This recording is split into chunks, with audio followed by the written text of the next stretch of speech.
See, in India, we have adopted a constitution in 1950 under which we have the system of parliamentary democracy. Right. Now, what does parliamentary democracy mean in reality in India? It largely means caste and communal vote banks. 90%, when 90% people in India go to vote, they do not see the merit of the candidate. They do not see whether he's a good man, bad man, educated, uneducated, honest, criminal, nothing. They just see his caste or religion, or the caste and religion represented by his party. Now, therefore, I have no faith in democracy. Democracy means rule by majority, majority vote, and majority consists of people who are casteist and communal, superstitious, full of backwardness, with feudal mindsets.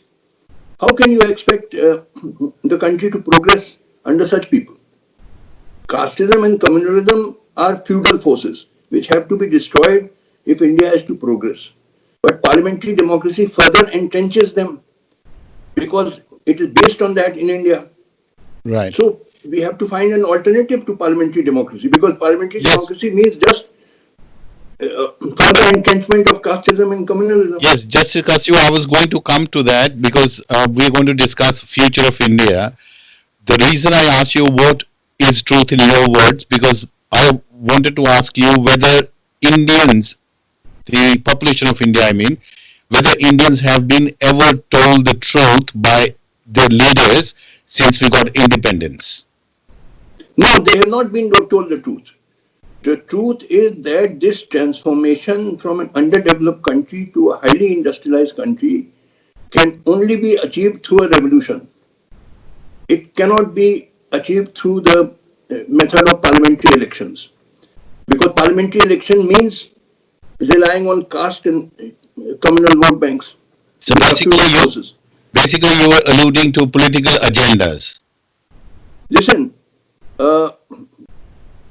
yes, political agenda, because, as I said, every system, the test is, does it raise the standard of living of the people? Does it give people better lives? And for Indians and Pakistanis to get better lives, they must transform India from an underdeveloped country to a highly industrialized country. And for that, there has to be a revolution. You see, I am not a person who is violent by nature, but the fact is that how else is this historical transformation to take place? If you read my article online, whose title is "Why Celebrate Republic Day When the Constitution Has Become a Scarecrow?" Right. This was, I think, published in the portal theweek.in. Why celebrate Republic Day when the Constitution has become a scarecrow?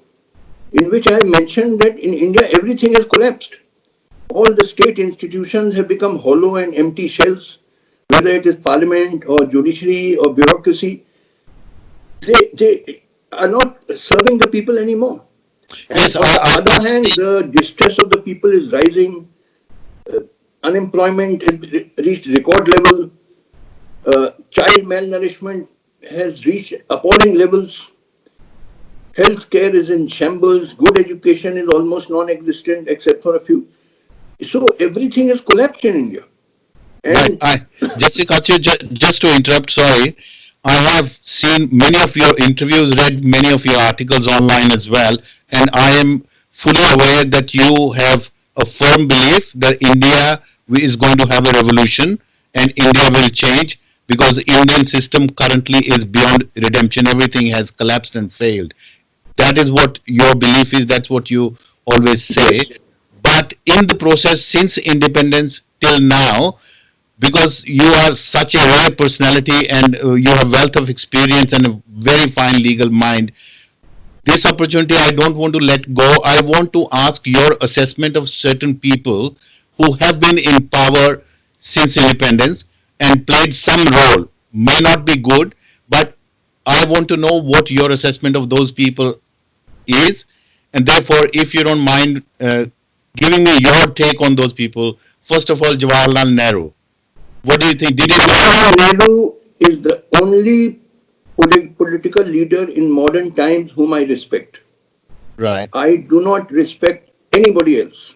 I do not respect his daughter Indira Gandhi or her progeny. I do not respect any other political leader. He is the only political leader of modern time. He had a modern vision. He was not corrupt. He wanted to take India forward. He had a vision of industrializing India. See, in 1947, India had very few industries and very few engineers because Right. broadly the British policy was not to allow India to industrialize. Because Yes. if India had industrialized, then Indian industry would have become a big rival to British industry. So Right. the British never permitted us heavy industry like steel plants and all. They only permitted light industries like textiles and plantations and so on.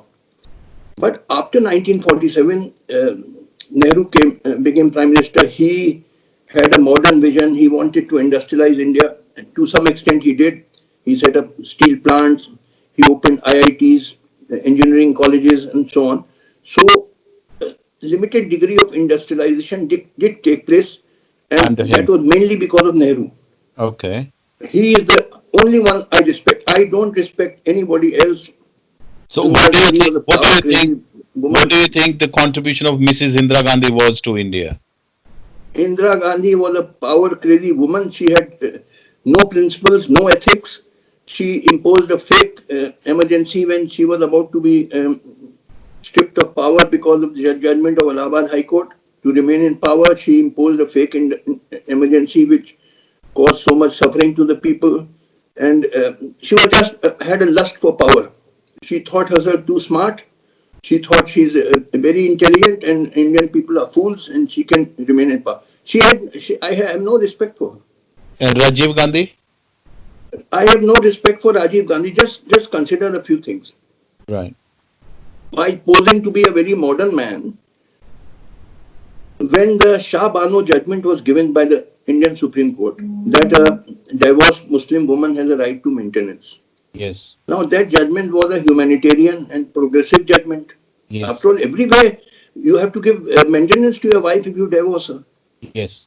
But because these Maulanas, these religious Muslim clerics raised a hue and cry that, oh, Sharia in danger and all that. So just to retain his Muslim vote bank, by parliamentary legislation, he abolished that judgment. A judgment which was progressive and humanitarian judgment. After all, if a wife is thrown out of a house, who else will, if she has children, who else will, you have to give maintenance. Yes. But because the Maulanas, Maulvis raised the hue and cry that this is against Sharia, Rajiv Gandhi surrendered to them and got the judgment annulled by parliamentary legislation. Secondly, he got Sikhs massacred in 1984. I can tell you what happened in 1984. Indira Gandhi was assassinated on, I think it was 31st October 1984 by a Sikh security guards. Rajiv Gandhi was at that time in Calcutta. He rushed back to Delhi the same day, and same evening he was sworn in as the Prime Minister. He evidently went mad that how dare anybody assassinate my mother. Mm-hmm. So he said, oh, he gave oral instructions that massacre these Sikhs. I know this, it was not written instruction, but oral instruction because I spoke to Mr. Shanti Bhushan, who was former Union Law Minister. And at that time in 1984, he was the treasurer of the National BJP party. He said when he came to know that massacres of Sikhs were taking place on people on the road, some Sikh is going on a scooter, he's caught by a mob of these gundas who throw petrol on his head and burn him. You would be knowing of all that happened. Yes. Yes. 5,000 such brutal murders took place of Sikhs. Yes. So Mr. Shanti Bhushan went to Mr. Narasimha Rao, who was the Home Minister of India, and said, please get this stopped. What is this? Home Minister picked up his telephone and spoke to someone. Now, Shanti Bhushan told me, I don't know whom he spoke to, but evidently somebody superior to him, because then he put down his phone and said, sorry, Mr. Shanti Bhushan, I cannot do anything about the matter. So evidently he spoke to Rajiv Gandhi, who must have said let massacre of Sikhs. For 3 days, Sikhs were massacred and army was not called in to stop it. So this is the second guilt of Rajiv Gandhi. Third is he sent the Indian peace, so-called peace-keeping force to Sri Lanka and Yes. got maybe 2,000 Indian soldiers massacred for nothing. Why should Indian soldiers be sent to Sri Lanka to fight the LTT? How is it our business? So I have no respect for Rajiv Gandhi, posing to be a modern-minded person. But look at this way which he behaved. I've just given you examples. Yeah, Jessica, Katju, just want to take you back on this Shanti Bhushan phone call that you referred to. So this assumption that he spoke to Narasimha Rao spoke to Rajiv Gandhi, was that assumption made by Shanti Bhushan or someone else? I'll tell you, I spoke to Mr. Shanti Bhushan. He is from my city, Allahabad, and much senior to me. He told me that he went to the Union Home Minister, Narasimha Rao, Right, and said, please get this massacre of Sikhs stopped. It is taking place on a very wide scale. right, Then, what Mr. Shanti Bhushan told me, Narasimha Rao picked up the telephone and spoke to somebody. right, Now, Shanti Bhushan said that I don't know whom he spoke to. He never told me whom he spoke to. right, But after speaking to that person, he put down the phone and said to Mr. Shanti Bhushan, I'm sorry, I can't do anything. Now, if Union Home Minister is saying that I can't stop the massacres, what inference will you draw? Will you not draw the inference that he spoke to somebody superior to him who yes, told him to keep his hands off and let the massacre continue? What logical inference will you draw? Yes, Mr. Shanti Bhushan said that Narasimha Rao did not tell me whom he spoke to. But this right, is the inference I drew because he said I am helpless. I can't do anything. right. Okay. Your assessment of Sonia Gandhi, Jessica Katju. Sonia Gandhi, another, she has looted India. I am sure she have taken tons of money away from India and put it in secret bank accounts in Switzerland or Cayman Islands or God knows where. Tons of millions, if not billions of dollars. She looted India, but posing to be a great patriot and all this. She was nothing but a looter. She exploited the fact that she was Rajiv Gandhi's wife. She took advantage of that, and because the Congress party, they have this habit of clinging around the Nehru family. Right, That is the glue which binds them. So she took advantage of that and she looted India. She took tons of money away from India. right. In the new concept that which we will discuss that you have of a revolution, the new India, do you think Rahul Gandhi has a role to play? No, no, he has nothing in his head. He has nothing in his head. Nothing. What about Narendra Modi? Narendra Modi, the less said the better. He basically he's an RSS man, and RSS people have feudal mindsets. They are, you see, he was a pracharak in RSS for maybe 25, 30 years. RSS is an organization which is rabidly anti-Muslim. Whatever they may profess, but the reality is it is rabidly anti-Muslim. You read the book called Bunch of Thoughts by the second leader of RSS called M.S. Golwalkar. Right, His book Bunch of Thoughts, where he's poured venom on against Muslims and Christians. So they are rabidly anti-Muslim, and that is why in his regime, see what is happening. Lynching of Muslims have taken place. Pehlu Khan, Ikhlaq, Tabriz Ansari, and so many I can name. right, And in fact, uh, instead of giving harsh punishment to the perpetrators, often the family members of the victims have been persecuted. Criminal cases have been launched against their relatives. Just see the reverse of what should happen. Then see, uh, anybody criticizing the government is inviting trouble.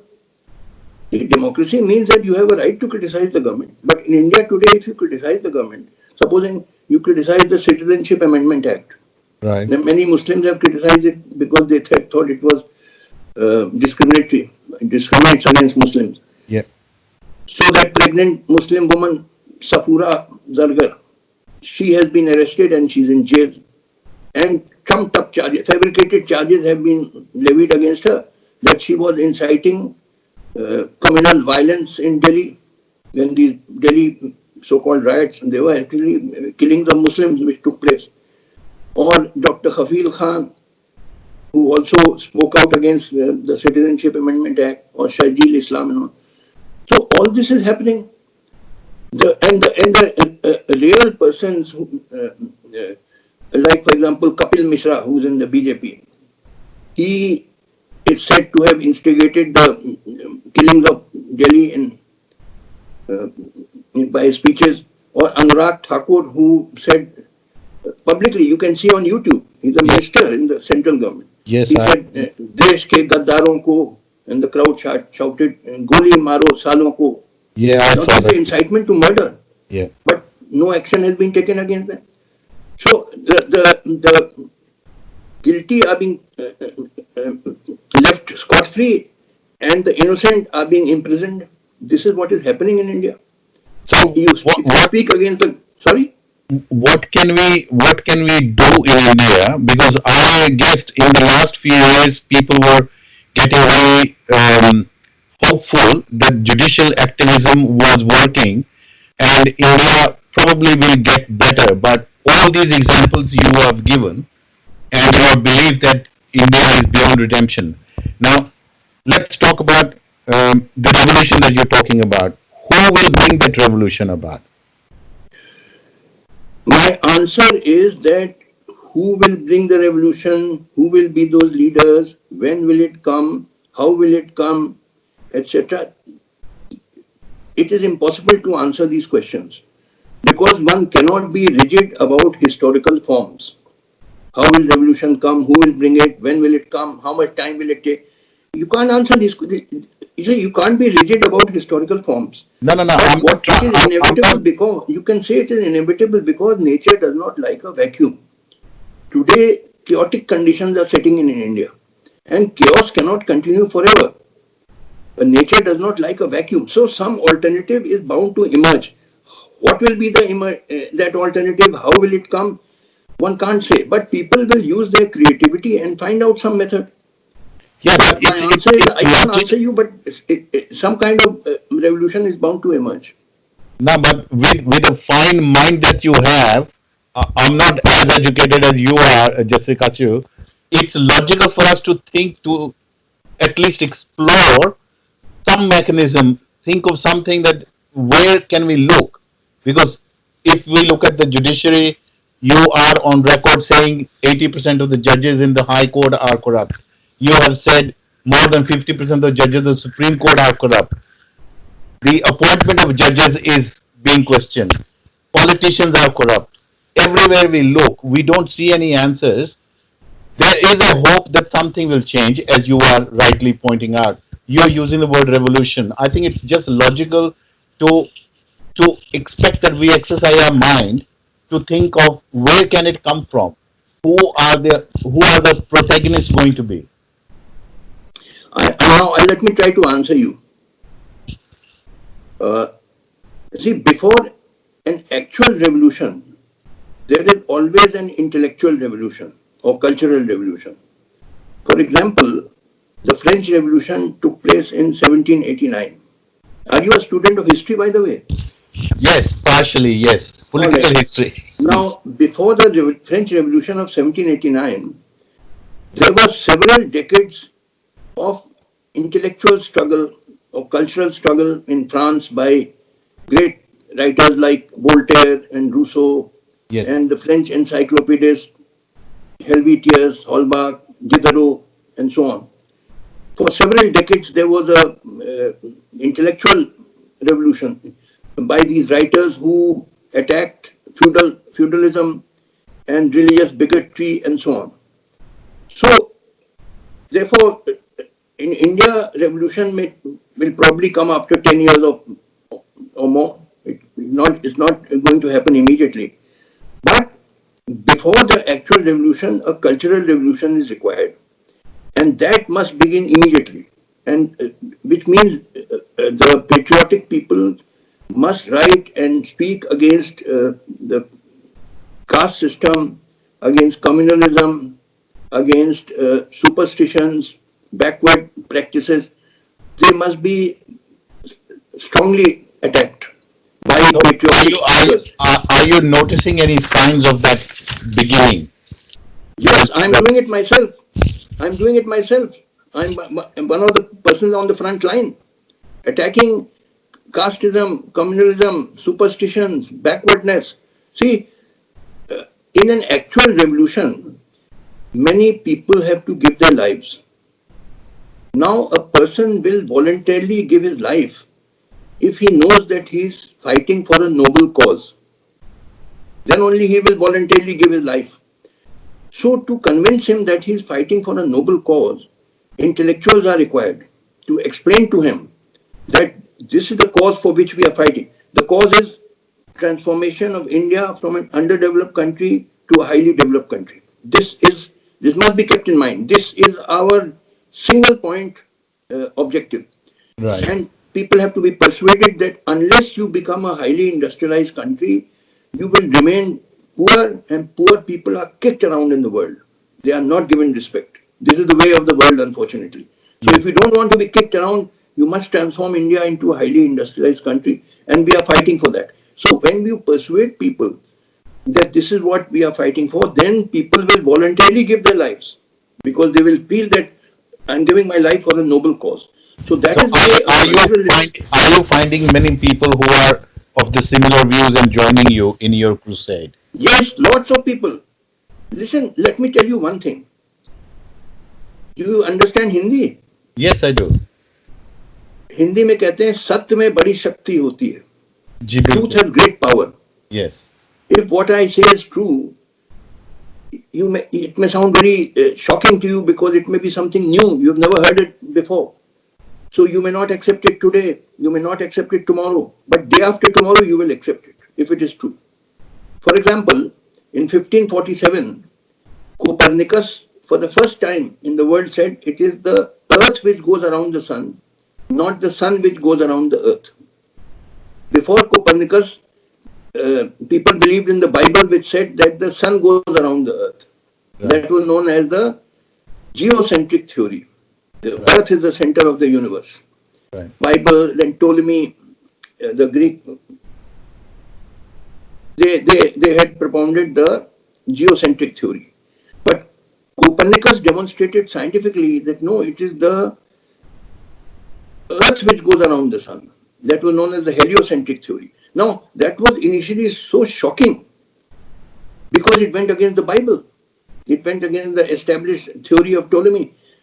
The people were shocked. In fact, it was dangerous to advocate that theory. Even in 1625, when Galileo asserted it, he was almost burnt at the stake for advocating Copernicus' theory, and he then recanted that and saved his life.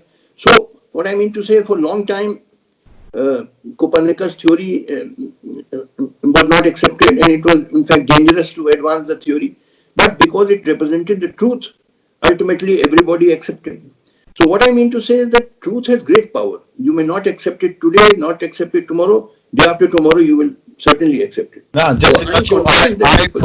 I personally also am of the same view that things have to change because the way things are in India, it cannot go on, as you said.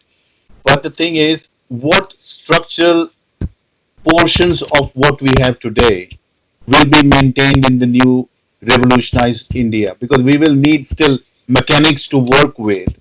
We will need judiciary. How do you cleanse the judiciary? The the process of appointing judges is always questioned.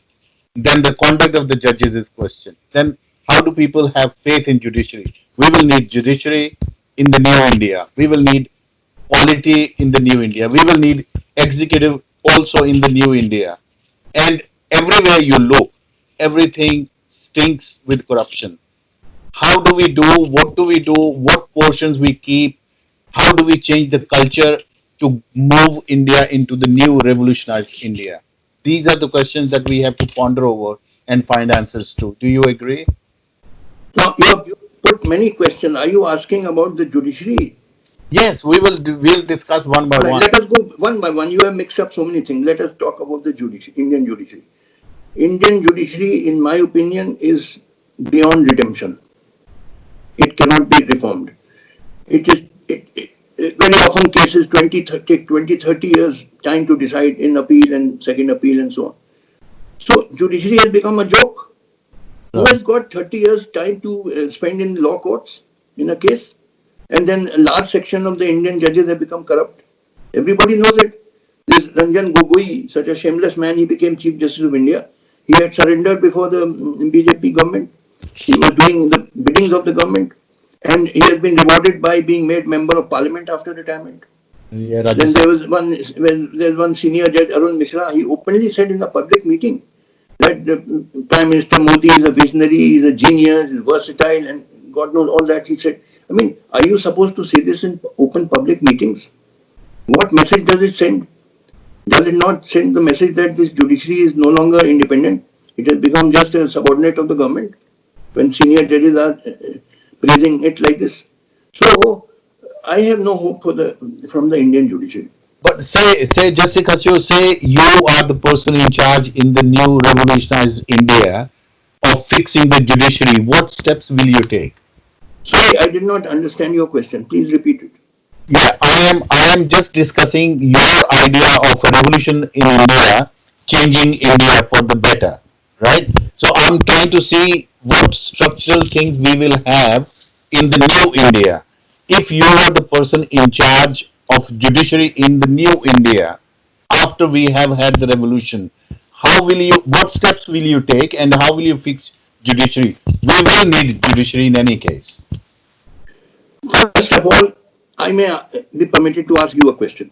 right? What is your understanding of justice? What do you understand by justice?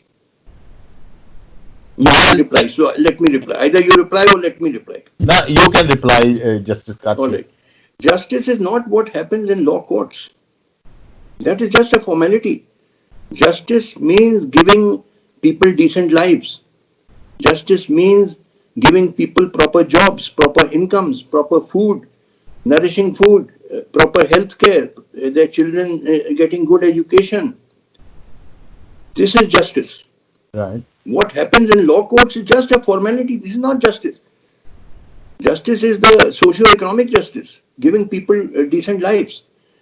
And for that, you have to have a political and social system which promotes justice in the sense in which I have mentioned to you, which creates a social order where people start getting decent lives. Yeah, I agree, but we will still need courts in the new India after revolution we have had. Sorry?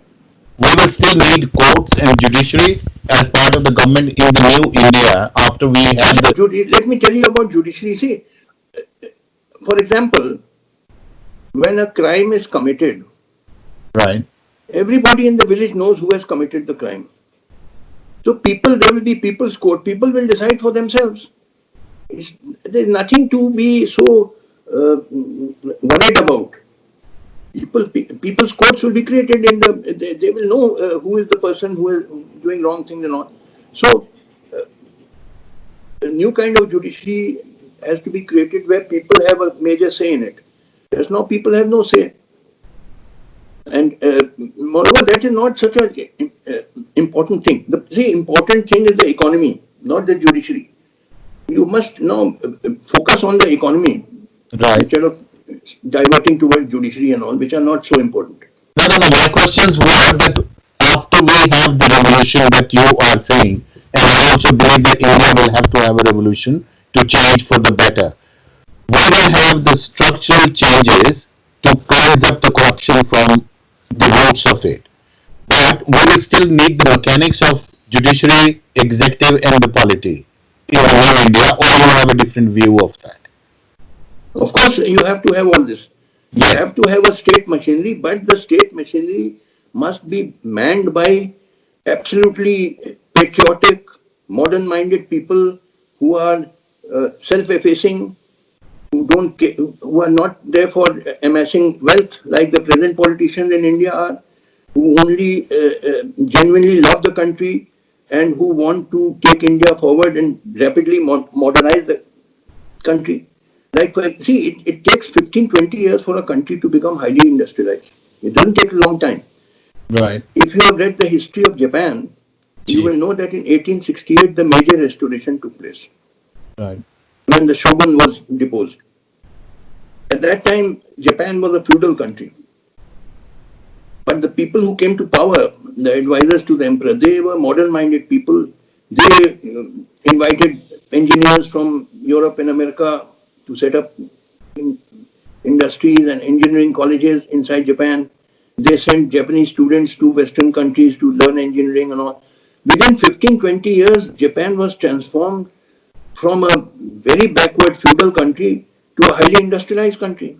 So it just takes 15, 20 years if the correct policies have come and the correct leaders have come to power. It doesn't take long. And today, you see, you must understand one thing. India of 2020 is very different from India of 1947. In Right. 1947, as I told you, we had very few engineers and very few industries because the British policy was to keep us unindustrialized. Yes. Today, the situation is very different in 2020. We have thousands of very bright engineers. Our engineers are manning Silicon Valley in California. Yes. In American universities, if you go, you'll find a lot of uh, Indian professors of science and engineering, mathematics, and so on.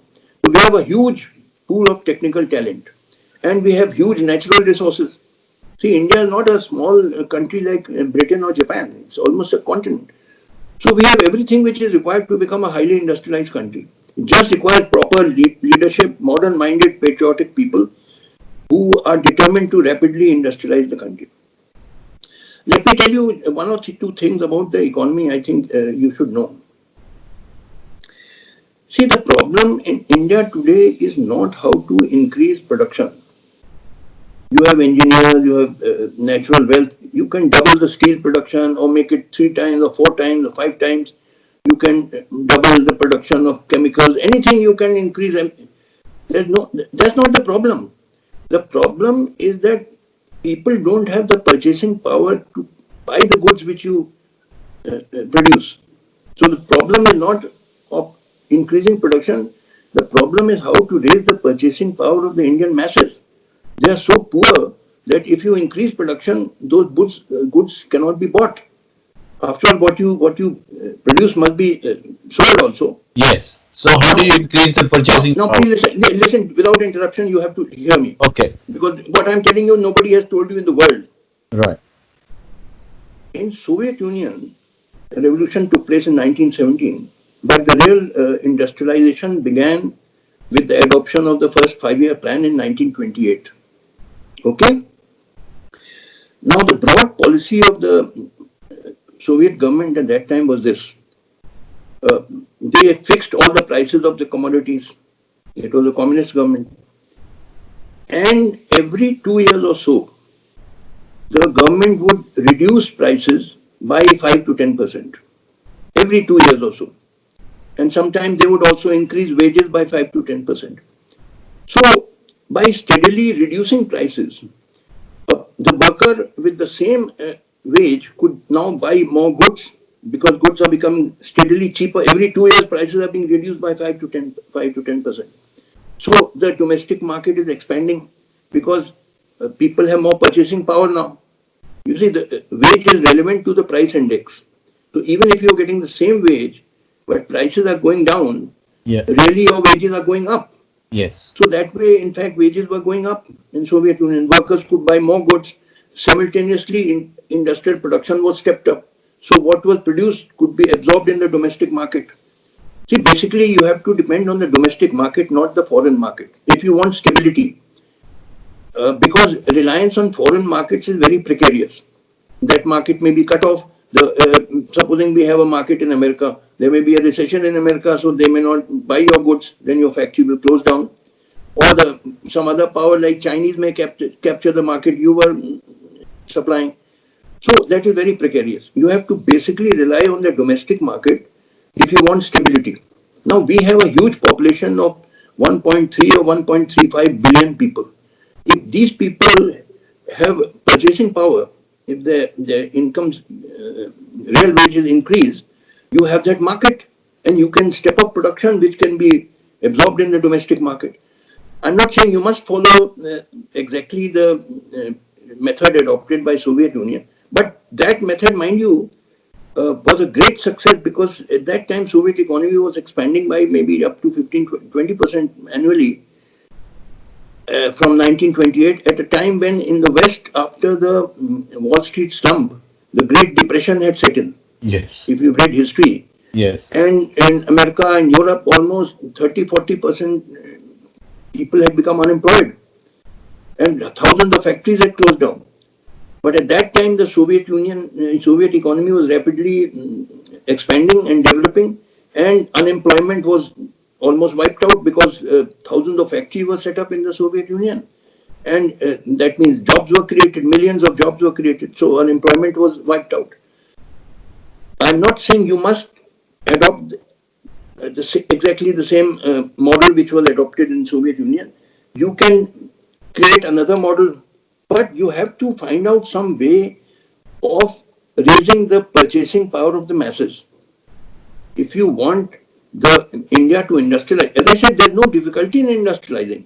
You've got engineers, you've got natural resources. You can increase production as much as you like to, but it won't be sold. Right.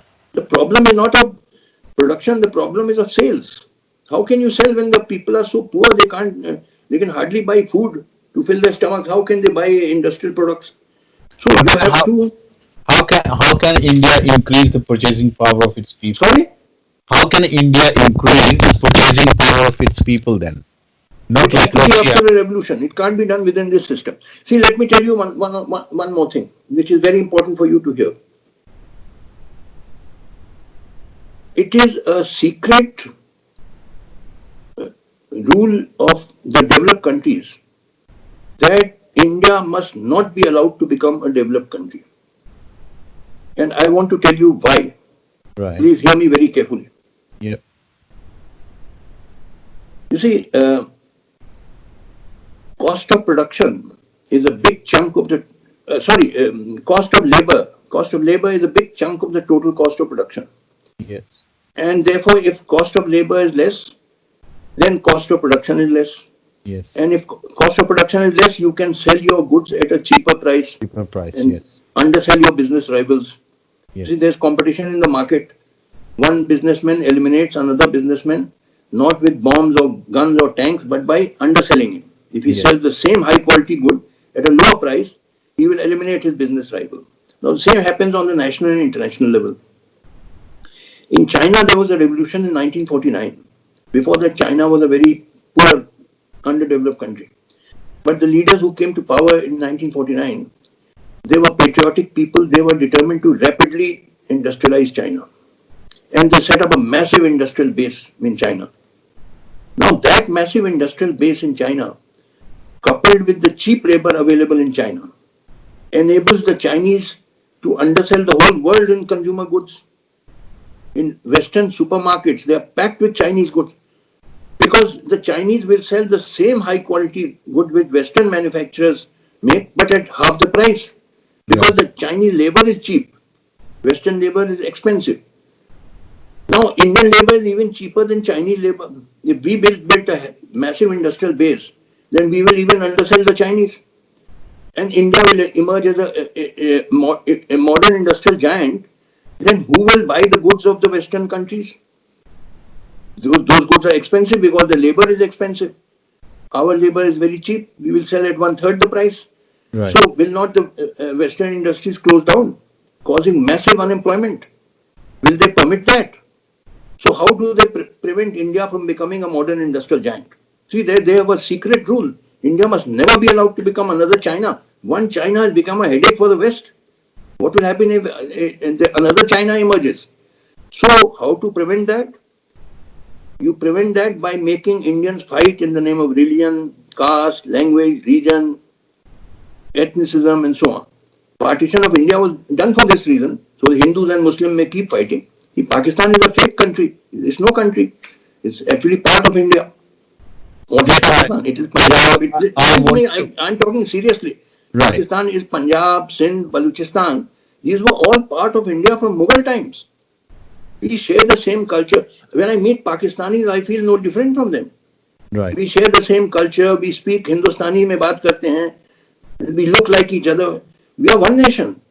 This partition was a big fraud by the British to divide us and keep us weak so that we don't emerge as a modern industrial giant. See, the whole aim, please understand this, the whole aim of developed countries is that India must not be allowed to become an industrial giant like China.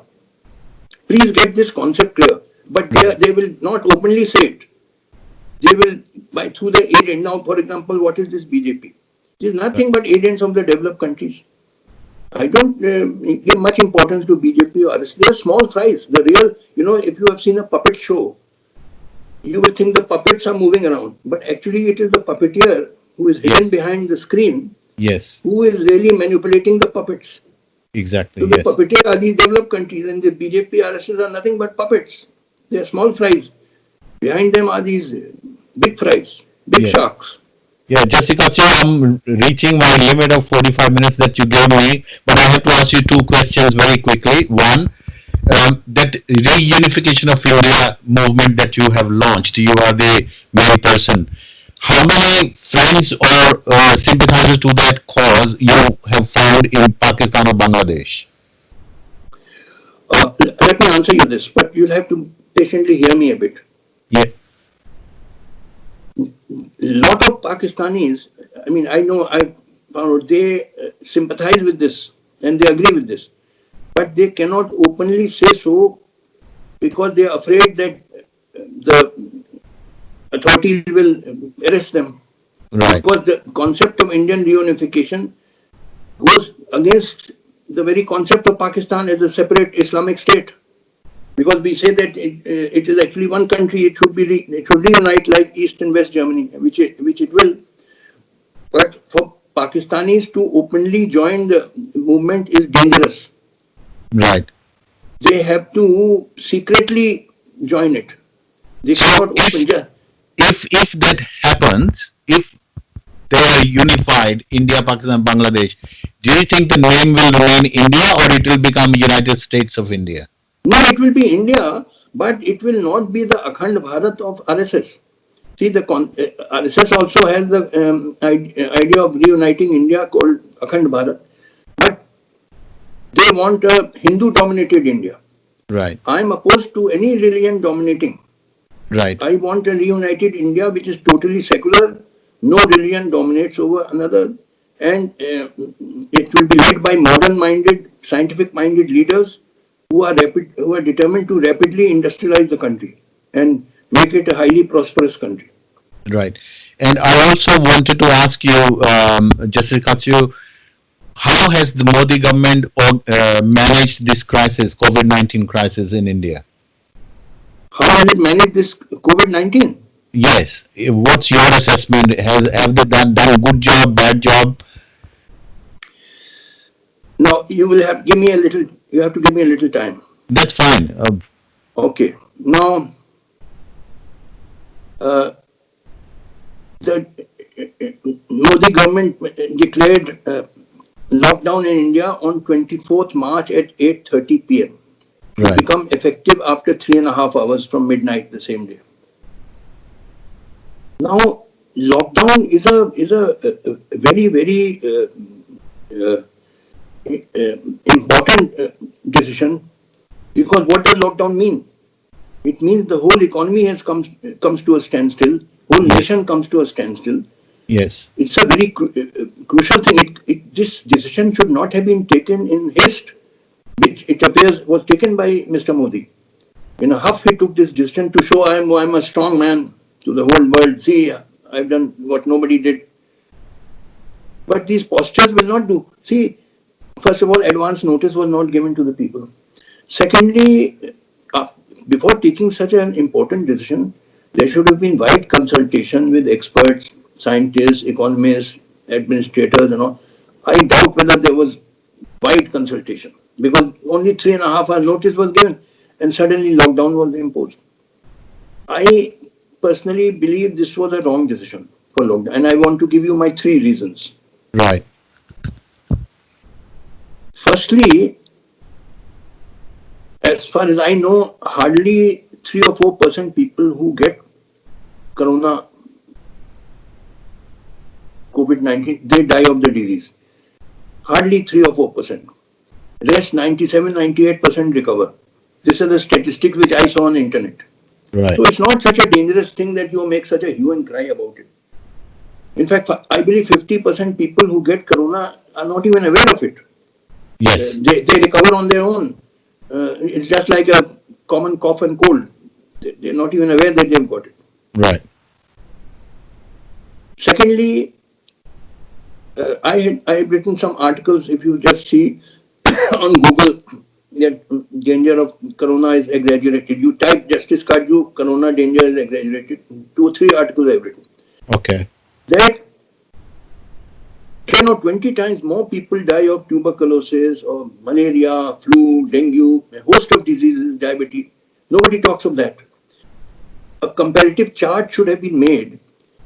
How many people died of corona from January in the last 5 months, and how many died of tuberculosis, malaria, flu, dengue, etc. See, just a minute, hold on.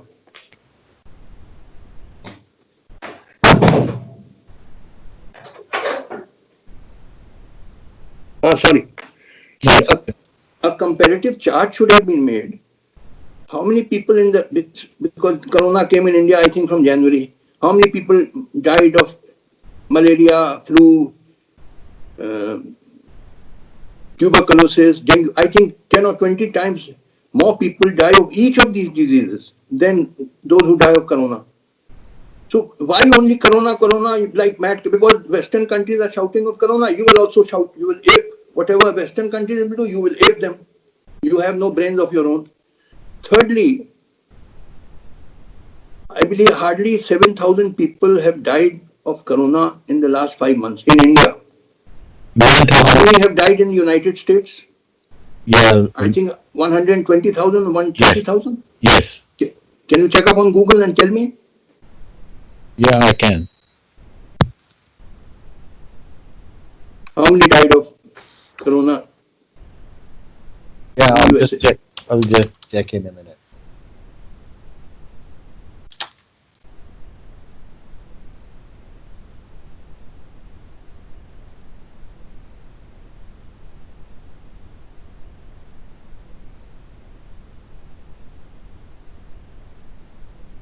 Let us take it 120,000, I suppose. Yeah, it's just loading. Yesterday I checked, it was a lot. India was 9,000, I think 9,000 and USA would be 120,000, 130,000, something like that. Yeah. Now, Indian population is 4 times the population of USA. So you divide the 9,000 by 4, it becomes 2,000. Yes. Because we are 4 times that. So, I mean, I'm getting a relative figure. So we have actually compared, if we divide 9,000 deaths by 4, it becomes 2,250. We have got 2,250 deaths, they have got 120,000 deaths. Now, what does this indicate? Yeah. Does it not indicate that Indians have relative immunity? Yes, it does. As compared to Americans? Yes.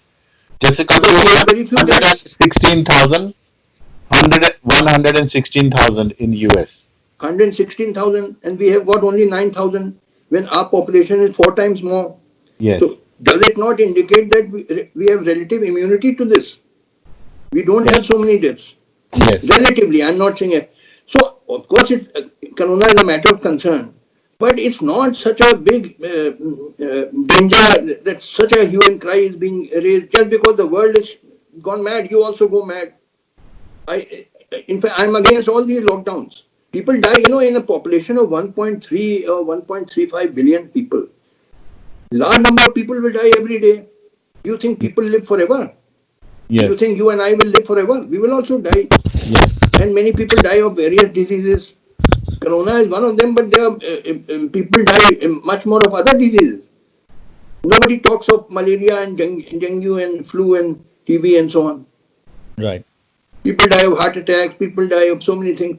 See, there's hue and cry, and you have closed down the whole country. Now, just imagine what has been the consequence.